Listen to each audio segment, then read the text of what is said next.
Hey, what's going on, everybody? Welcome back to the Fins Up Network. This is a perfect time of the year. I look forward so much to this springtime when free agency's in the air, NFL draft is in the air because we are there. We are at free agency. Legal tampering begins on Monday. Free agents can officially sign on Wednesday. So since we're here, I've got a free agent wish list that I want to share with you guys today, and it's in no particular order, but it does consist of 5 guys that I would just love to see the Miami Dolphins be able to get their hands on in free agency. And the odds of being able to land all of these guys are probably close to zero. Free agency is tough. There's a lot of NFL teams that are in the same boat as the Dolphins, especially when it comes to offensive linemen. I mean, there's people out there that would say, "Yep, give me the top 5 offensive linemen on the list, and that's my wish list." That's a good homework assignment for you as well. Once you hear my list, go ahead, drop your wish list into the comments as well. But like I said, I don't have a particular order to this. It's just 5 guys I think the Dolphins have a realistic shot at that I'd like to see them make a run at here in free agency. So with that, let's kick it off. The first guy on my list right here is offensive guard Laken Tomlinson. He's 30 years old. He has those ties to Mike McDaniel, obviously, playing with the 49ers. And you'll see on your screen there, he has no spotrac market value listed as what he may get in an open market here, which he's expected to be able to pursue. But like I said, he's got those Mike McDaniel ties. He is 30, which is a little bit troublesome for me. However, he's really shown no signs of slowing down yet. What did he allow last year? Just a handful of pressures the entire season. The dude was pretty consistent. And honestly, if you can line him up at left guard and you can have Robert Hunt at right guard, hopefully those are your offensive guards for the next few years. This guy is an immediate plug and play guy. He does wonders for this team in the run game and the pass game. So Laken Tomlinson, welcome to the list. The next guy on my list is a linebacker who played for Green Bay last year. He had signed a 1-year kind of prove it deal, but he's 28 years old, so he's got a lot of good years left in the tank. You'll see Spotrac had him at a market value of 3 years, $18.8 million, which isn't terrible, especially for a linebacker, especially for a linebacker of his quality. And I would say that outside of the offensive line, linebacker is probably right up there for the Miami Dolphins' top priority this offseason. I actually just dropped a video previewing the linebacker position. And if you look at what's currently on the roster as people that have contracts going into 2022, it's Jerome Baker and a couple of guys. Like they need a playmaker, and that's what Campbell is. He's an all around. He's making tackles in the run game. He's flying sideline to sideline. He's good in pass coverage. He's got a good football IQ. And the thing about him, too, is he makes so many plays because he plays on instincts. He reads things so fast. He reads and reacts and makes the play. You don't get that all the time, especially at a 28-year-old inside linebacker like this. So hopefully Miami can make a run at him. They've got to do it, whether it's free agency or the draft. So I'd look for Campbell to be on my list and maybe some other people's list as well. The next guy here I've got is James Daniels. So he was on the offensive line for the Chicago Bears. They had him playing guard. The nice thing about Daniels is the versatility because in college in Iowa he played at center. So he can play center, he can play guard. And I know a lot of people on their list are going to have Ryan Jensen. That's the center so many people want. And I get it. Like I'd be cool with Jensen. I'll get to him in a second.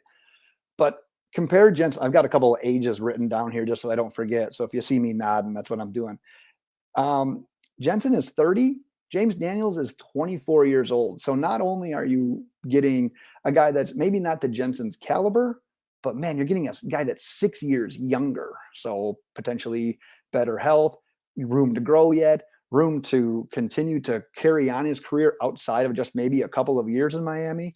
So look at the Dolphins to maybe kind of go away from what the norm is saying. Because I think the norm is saying Ryan Jensen or bust, but look for James Daniels to kind of be that sneaky play that might be able to play center and or guard for the Dolphins moving forward. I do have one other offensive lineman on my list. And nope, it's not Terron Armstead. It's actually Morgan Moses. And I've got a couple of reasons why. If we're just going to compare him and Armstead for a second here, they're both 31 years old. But if you look at Morgan Moses's spotrac market value, they're thinking 3 years, about $23.5 million. They have Armstead at 4 years, $95.8 million. And I get it. The Dolphins have money to throw around. That's not really going to be an issue. However, over their careers, Morgan Moses has played in 121 games. Armstead has played in 97. Armstead has also played one more full season than Morgan Moses. So Armstead, look at how many games he's played over the last few years. He's missing a handful of games every single year. Now do that with Morgan Moses. The dude is not missing games. Another great thing, Armstead's used to playing left tackle, which Miami could use help with both tackles. I'm not disputing that. But with Tua at quarterback, right tackle is the blind side. We've seen Jesse Davis just get whooped play after play after play. We're done with that. You can slot Morgan Moses immediately into that right tackle position, even at 31 years old. If you have him for 2 or 3 years of this contract, immediate upgrade, put that position to bed. You're fine for the time being. So I like him. One other guy, so the last guy on my list before I get to some honorable mentions. This one might come a little bit of a surprise, but it probably shouldn't be because I wanted to throw a running back on the list here. And I decided to go with Raheem Mostert over Chase Edmonds and James Conner. They were kind of my honorable mention guys that I'll bring up here in a second. But Raheem Mostert's 29, so he's not young for a running back. However, he's got those ties once again to Mike McDaniel. And my ideal scenario for Raheem Mostert in free agency is you sign Mostert to the deal. You draft one of the top 3 running backs, hopefully in like that second, third-ish round range, if you can get there, probably more likely the second round. But that can be your pairing. You can have the speed guy in Mostert, because that's what he is. He's speed, speed, speed. And then let's say you get like let's just say Isaiah Spiller, who's not that outright speed guy, but can be more of like the featured every down back, the guy for the future.